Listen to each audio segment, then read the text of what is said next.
સૌને નમસ્કાર.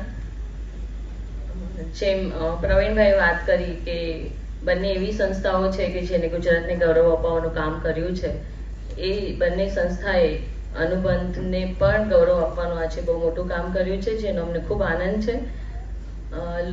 દાદાની વાત કરું તો અમારું નિરાંત ઘર જે ચાલે છે, જેમની પ્રવીણભાઈ વાત કરી કે બહુ બધા અનેક લોકો વસુદેવ કુટુંબની ભાવનાથી સાથે રહે છે, તો દર 15 દિવસે અમારે ત્યાં 2 થી 3 અને વધારે 15 જેટલા કાર્ટૂન મુંબઈથી આવ્યા જ હોય કે અમારા સાથીઓને કોઈ મુશ્કેલી ના પડે, એમના કપડાં હોય, એમના વાસણ હોય, એમની દવાઓ હોય, એમની અનેક જરૂરિયાતો પૂરી કુલીન દાદા કરી રહ્યા છે.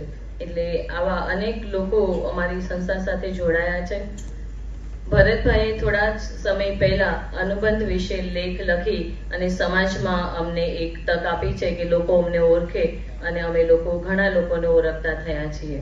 એટલે અનુબંધ સંસ્થા અત્યારે સુરેન્દ્રનગરમાં કાર્યરત છે, અને અમારું મુખ્ય જે કામ છે 4 પ્રકલ્પ છે, એની સાથે અત્યારે અમે લોકો કામ કરી રહ્યા છીએ. અનેક લોકો નાના મોટા બધા સૌ જોડાયેલા છે, અને સંસ્થા સરસ રીતે કાર્ય કરી રહી છે. અને સૌથી પહેલા મને અહીંથી ફોન આવ્યો કે 150 શબ્દોમાં લેખ લખીને મોકલવાનો છે, ત્યારે 250-300 હવે તો કોમ્પ્યુટર છે એટલે નીચે બતાવી દે આટલા શબ્દો થઈ ગયા, અને એમાંથી 150 શબ્દ કરતા કરતા બધા જ વિશેષણો હટાવી દીધા, ત્યારે ઓરિજિનલ 150 શબ્દ થયા. એટલે એક કરા એવોર્ડની સાથે અમને શીખવા મળી કે આપણે ક્યાંય કોઈ લટકણની જરૂર નથી, સાદી ભાષામાં પણ આપણે આપણને વ્યક્ત કરી શકીએ છીએ.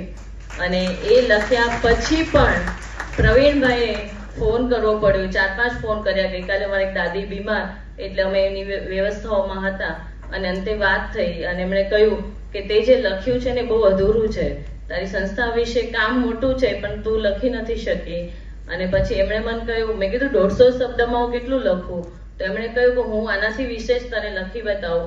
અને આજે બોલ્યા એટલે ખ્યાલ આવ્યો.